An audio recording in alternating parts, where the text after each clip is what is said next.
ప్రతి సందర్భంలో ప్రతి విషయంలో ప్రజలకు మంచి చేయాలనే ఆలోచనతో ఉప ముఖ్యమంత్రి పవన్ కళ్యాణ్ ఉంటారని ఆంధ్రప్రదేశ్ శాసన మండలి సభ్యులు, జనసేన పార్టీ ప్రధాన కార్యదర్శి కొనిదెల నాగబాబు వ్యాఖ్యానించారు.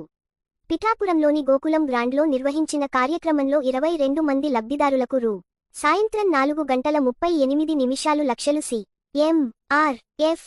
చెక్కులను పంపిణీ చేశారు.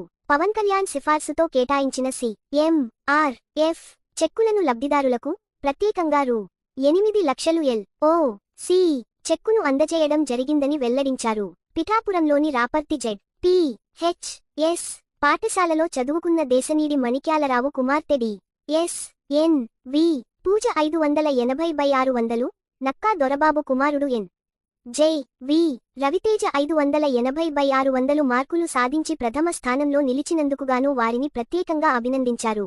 కళ్యాణ్ గారు చాలా మానవతా దృష్టితో స్పందిస్తున్నారు. ఆ సందర్భంగా ఆయన సిఫారసు మేరకి సీఎం రిలీఫ్ ఫండ్ నుంచి ఈ బెనిఫిషియరీ అందరికీ చెక్కులు ఇవ్వడం జరిగింది. వాళ్ళ కష్టంలో పాలు పంచుకునేటువంటి వాళ్ళ కష్టం పూర్తిగా తీర్చగలం లేదో తెలియదు, కానీ అట్లీస్ట్ వాళ్ళ కష్టంలో పాలు పంచుకునేటువంటి అవకాశం మాకు వచ్చినందుకు వాళ్ళు బాగుండాలని చెప్పి మనస్ఫూర్తిగా కోరుకుంటున్నాం. Thank you.